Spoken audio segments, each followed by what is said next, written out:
Green எல்லோட்டி சார்பு அனைவருக்கும் வணக்கம். இப்போ சமீபத்தில் போன வாரத்திலேருந்து ஒரு சம்பவம் நடந்துகிட்ருக்கு. சென்னை தலைநகர் சென்னையில் வந்து ஒரு வழக்கறிஞர் தாக்கப்பட்டிருக்காருன்னு. அந்த சம்பவத்தை பற்றி சொல்லுங்கண்ணே. வக்கீல் என்ற முறையிலும் என் வண்டிக்கு உரிமையாளர் என்ற முறையிலும் யாரை அடிச்சாங்க அப்படின்னு திருப்பி பார்க்கலாம். அது பார்த்து வந்து வரும்போது அவர் திருமாவளவன் அங்கே உட்கார்ந்துருக்கிறார். சரி பரவாயில்லைன்னு அந்த பையன் போறான். அதுக்குள்ள திருமாவளவனுடைய வழக்கறிஞர்கள் எதையும் கட்டுமீறி சென்று அவனை அடித்து வண்டியை சேதப்படுத்தி அடித்து இழுத்து கொண்டு செல்கிறார்கள். அவர் பார் கவுன்சிலுக்கு செல்கிறார். அடித்து இழுத்து பார் கவுன்சில் சொல்கிறார். அவர் மயக்கமடைகிறார். அங்கேயும் வந்து பார் கவுன்சில் உள்ளே வந்து அடிக்கிறார்கள். அங்க இருக்க பொருட்களை சேதப்படுத்துகிறார்கள் இந்த விடுதலை சிறுத்தைகள் வழக்கறிஞர்கள். இந்த அநியாயத்தை, இந்த அக்கிரமத்தை இங்கு அவர் சொல்கிறார். அன்னைக்கு சம்பவம் நடந்தென்று சொல்கிறார். சும்மா கை கலப்பு ஏற்பட முயற்சி இருந்தது, எந்த கை கலப்பு இல்லை என்று சொல்கிறார். நேற்றைய தினம் அவருடைய கட்சி தொண்டர் முன்னால் பேசுகிறார். என்னை முறைத்தார், அதற்காக அடித்தோம் என்பதை ஒற்றுக்கொள்கிறார். காவல்துறை பக்கத்திலே இருக்கிறது. காவல்துறை நெருங்கி அவருக்கு பாதுகாப்பு கொடுத்துக்கிட்டு இருக்கிறது. ஆனால் அந்த காவல்துறை இதுவரை வழக்கு போடவர் மறுக்கிறதுக்கு காரணம் என்ன? அவரே சொல்கிறார் வழக்கு போடுவோம், முறைத்தார் அடித்தோம் என்கிறார். ஏன் இதுவரை அவரை வழக்கு போடவில்லை? ஏன் போடாதற்கு என்ன காரணம்? இந்த தமிழக அரசு வந்து இந்த சட்டம் ஒழுங்க பாதுகாக்கிறதுக்கு எந்தவித நடவடிக்கை எடுக்க முடியாதுன்னு சொல்றதே என்ன?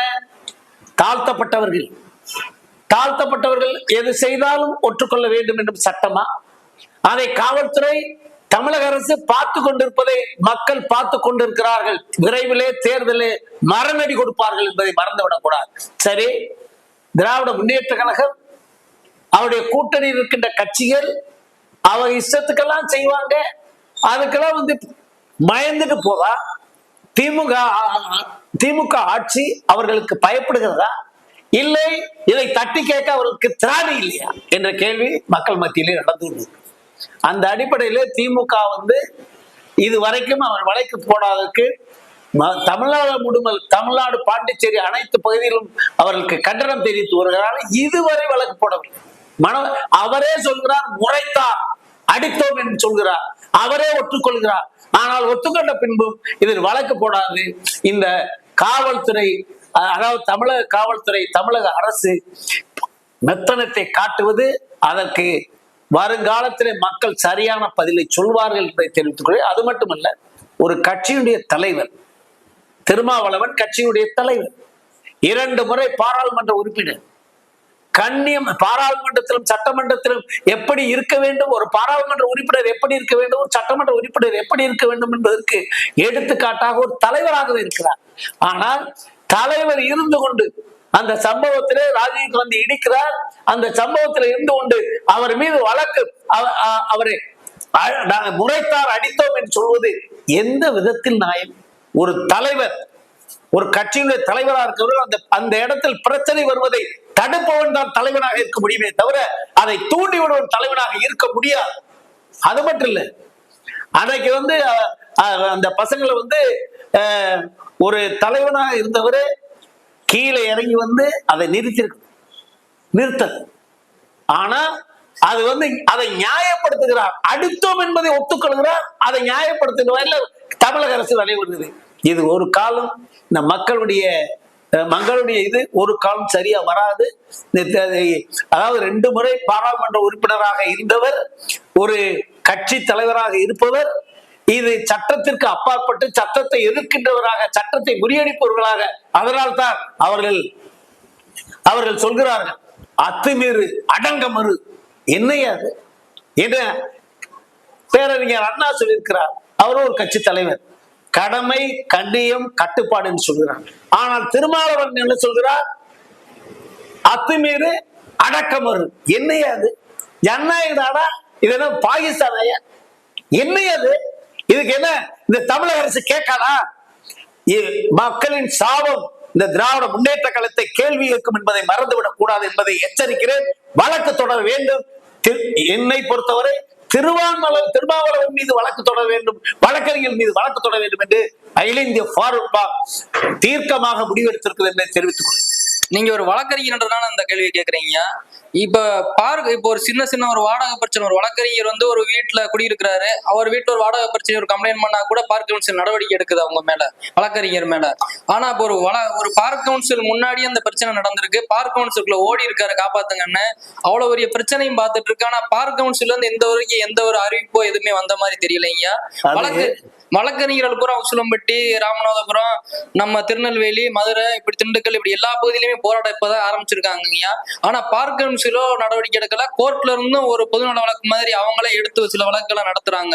நீதிபதிகளே வந்து இந்த மாதிரி இந்த வழக்கெல்லாம் வந்து கண்டிக்கணும், இது வழக்கு போடணும், இதை பத்தி விசாரணைன்னு கேட்கணும்வாங்க. ஆனா இதுல வந்து நீதிமன்றமுமே அமைதியா தானே இருக்கு. இப்பொழுது நீதிமன்றங்கள் சமீப காலமாக கீழமை கோர்ட்டில் விடுதலை செய்யப்பட்டாலும் கூட அதை நேரடியாக எடுத்து அதை வழக்காக பதிவு செய்தார், அதை விசாரிக்கிறார்.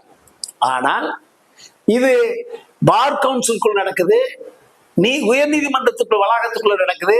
அந்த வழக்க எல்லா மீடியாக்களும் எல்லா பத்திரிகைகளும் போட்டுக்கிட்டே இருக்காங்க. அதை நீங்க சொல்வது சால சிறந்தது, சரியானது. விரைவிலே நமது நீதிமன்றம் இந்த நிகழ்வை நேரடியாக எடுத்து அவர்கள் மீது வழக்கு பதிவு செய்ய ஏற்பாடு செய்ய வேண்டும் என்று நீதிபதிகளை கேட்டுக்கொள்கிறேன்.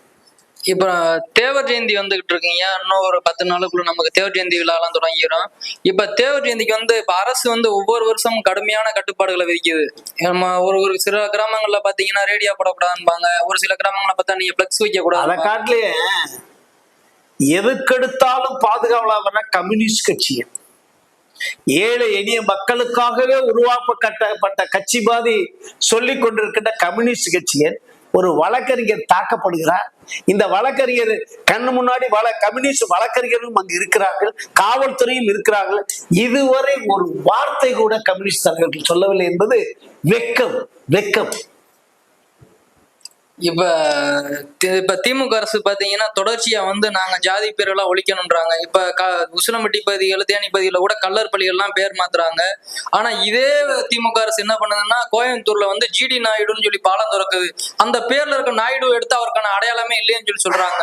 ஆனா இதே பாத்தீங்கன்னா முத்துராமலிங்க தேவர் வந்து முத்துராமலிங்கனார் மாத்துறாங்க. சங்கரலிங்கனார் நேத்து சங்கரலிங்க நாடாருக்கு வந்து சங்கரலிங்கனார்னு போடுறாங்க. அப்போ ஒரு குறிப்பிட்டவருக்கு மட்டும் அந்த ஜாதியை பயன்படுத்திக்கிறாங்க. மித்தவங்களுக்கு புறாமே அதை வந்து ஜாதியை ஒழிக்கப்பட வேண்டும் என்பது பெயரை எடுத்து விட்டால் முடிந்துவிடும் என்று இந்த அரசு நினைத்தால் அது போன்ற முட்டாள்தனம் எதுவும் கிடையாது.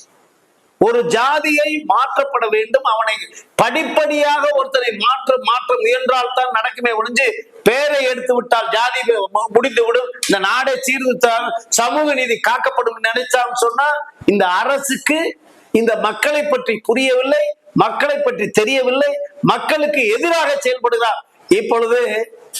இப்போ சொல்ல போனா இப்பதான் ஒரு ஜிடி நாயுடு இது திறந்திருக்காங்க, மேம்பாலம் திறந்திருக்காங்க, பரவாயில்ல, வரவேற்கிறோம். அவரை ஜிடி நாயுடுன்னு சொன்னா தான் தெரியும், பசுமன் முத்துராமலிங்க தவிர தேவன் சொன்னா தான் தெரியும், நம்ம சிதம்பரம் சொன்னா தான் தெரியும். இது மாதிரி ஒரு ஆளுக்கு ஒரு அடைமொழி இருக்கு. அண்ணா இருக்காங்க, அண்ணா துறை அவர் பேரு, ஆனா அண்ணா என்றால் எல்லாருக்கும் தெரியும். ராமசாமி நாயக்கர், அவரை பெரியார் சொன்னா எல்லாத்துக்கும் தெரியும். நீ பெரியார் அழிச்சிரு, அதை அழிச்சிரு, இதை அழிச்சிரு சொன்னீங்கன்னா என்னையா பேர ஜாதியை அழிக்கணும் சொல்றது வந்து அவனுடைய சரித்திரத்தை அழிக்கிறது சமமையா? இது இந்த அரசுக்கு தெரியவில்லை என்று சொன்னால் மக்கள் கொதித்திருக்கிறார்கள்.